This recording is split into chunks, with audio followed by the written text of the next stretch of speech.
may trading strategy ako na ginagamit na nagpapadali sa decision making ko kung kailan ako mag-e-enter or kailan ako hindi papasok sa isang trade. Kasi minsan 'di ba, di natin alam kung kailan ba talaga tayo papasok, dahil dun sa dami ng mga trading strategies at indicators na ginagamit natin. So, minsan, imbis na makatulong siya, nakakalito tuloy. So, dito sa video na ito, ipapakita ko sa inyo yung isang simple strategy na ginagamit ko sa pag-trade. Pero bago po ang lahat, shoutout po muna kay Sir John J121 at kay Sir Runs Money na nag-comment sa ating mga naunang upload na videos. Tinanong po nila kung paano ko po sini-set up yung support and resistance at yung area of value. So, tara pag-usapan natin ito. May tatlong steps akong sinusunod sa pagse-set up ng trading strategy na ito. Number 1 dito ay ang identify the trend.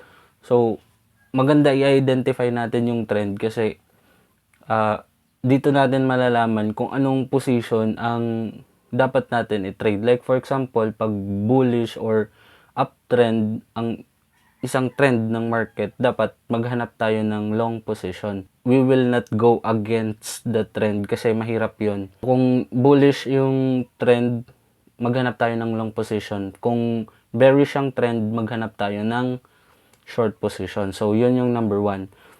Number 2 naman is find the area of value. By definition, ang area of value ay isang price level kung saan marami yung nagtre-trade doon in a certain period of time. So, ginagamit ito ng mga traders to identify yung key levels kung saan sila mag-trade. Minsan din, ginagamit ito to identify the potential buying and selling level. So, dito sa video na ito, sa strategy na ito, ay sisimplehan na lang natin yung area of value natin, i-identify natin dun sa mga areas na nagkaroon ng rejection at nagkaroon ng major movement.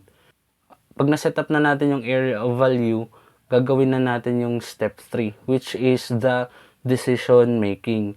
So, dito sa step 3 na to, doon na natin i-identify kung papasok ba tayo sa trade o hindi. Ipapakita ko sa inyo kung paano ito ginagawa. Dito gumamit tayo ng RIF USDT at 15-minute time frame. So, dito ako nag-trade.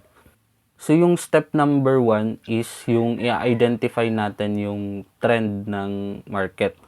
So, dito, yung inabutan natin, merong price movement na pataas. Okay, so this will be the trend na susundin natin. So, uptrend. So, ibig sabihin, maghanap tayo ng long position. Once ma-identify na natin yung trend, which is the step number 1, magpo-proceed na tayo sa step number 2, which is to identify the area of value. So, tulad ng sabi ko, sisimplehan lang natin, yung area of value na i-identify natin is yung mga areas na mayroong rejection at nagkaroon ng trend change. Like for example, dito sa mga areas nito, so tatlo ito, mayroong rejection at nagkaroon ng price change. Okay, so ito yung magiging level natin sa pag-setup ng area of value. So dito na natin ilalagay yung drawing na rectangle. So rectangle yung ginagamit natin, hindi lang siya one line kasi hindi ka naman bibigyan ni market ng specific talaga. So, kaya nga siya area of value kasi meron siyang may area siya, hindi siya specific na one line lang. Okay, so once na set up na natin yung area of value, pupunta na tayo sa third step, which is the decision making. So, sa decision making, dito na tayo magde-decide kung papasok tayo sa trade na to o hindi. So, mag-aantay tayo. Once na yung price is umabot doon sa area of value pero hindi siya nagtuloy, in short, na-reject ulit siya. So, hindi tayo papasok ng long position. On the other hand, pag mayroong breakout sa area of value, malaki ang possibility na magtuloy-tuloy yung uptrend nito at pwede na tayong mag-setup ng long position. So, tignan natin kung anong mangyayari sa market. So, ayun. Nagkaroon ng breakout. So, ang sunod na gagawin natin is antayin natin na magkaroon ng pullback papunta sa area of value on or near the area of value. On or near kasi sabi ko nga, hindi specific ang ibibigay sa'yo ni market. Okay, so tignan natin.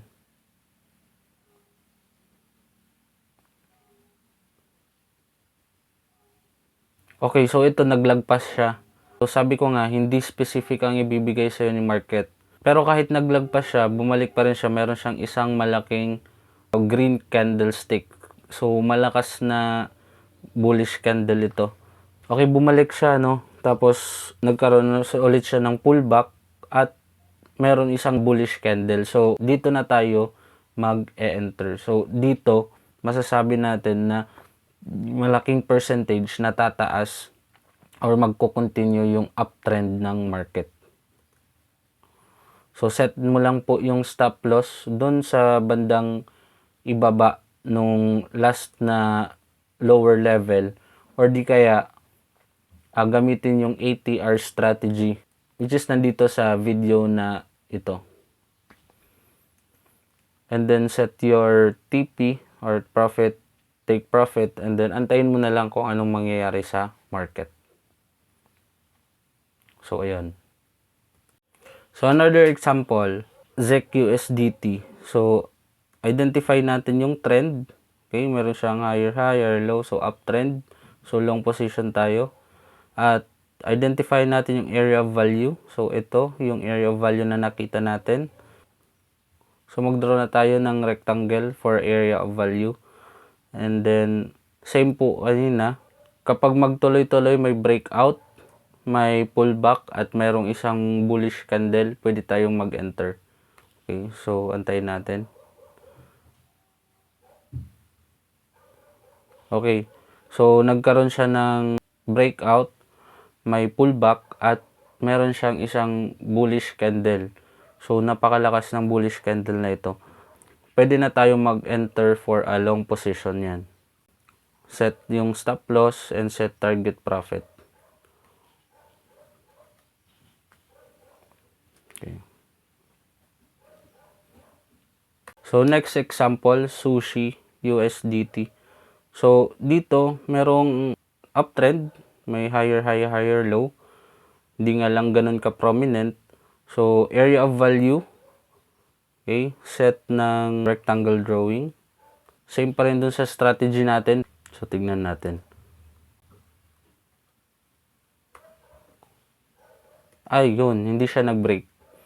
So, nagkaroon siya ng trend change or nagkaroon siya major movement from uptrend, biglang bumagsak. So, hindi na tayo papasok sa kanya. So, kapag iniwan na tayo, huwag na nating habulin at baka maipit pa tayo or mas lalo tayo mag-loss. So, yung next na example naman natin ay BNB.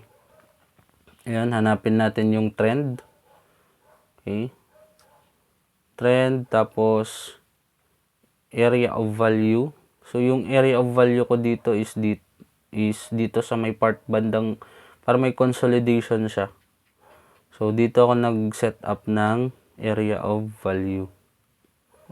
So, since nakalagpas na yung, kumbaga, inabutan ko siya na nakalagpas na siya sa dapat na area of value. So, ang sunod na step ko na lang dyan is antayin ko na lang yung pullback kung magpo-pullback pa siya hanggang dyan sa area of value na yan. Opportunity para makapasok for a long position.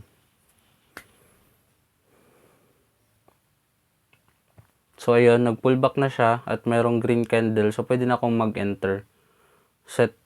Mag-enter, set ng stop loss at target profit. Okay, next example is Zen USDT. Okay, so identify the trend, tapos identify the area of value. Okay, ito yung area of value. Kung mapapansin mo, same dun sa BNB, nakalagpas na siya. So, antayin ko ulit kung mag-pullback siya. So, yan, may pullback and may green candle. So, pwede na ako mag-set up ng targets. So, entry, set stop loss, set target profit. So, yun. Lagi lang po natin tatandaan na to plan our trade at lagi lang natin tatandaan na huwag tayong mag-trade against the trend. Hopefully, makatulong ito sa inyo. Sabay-sabay tayong matuto at mag-profit. Yun lamang po sa ngayon. Hanggang sa muli.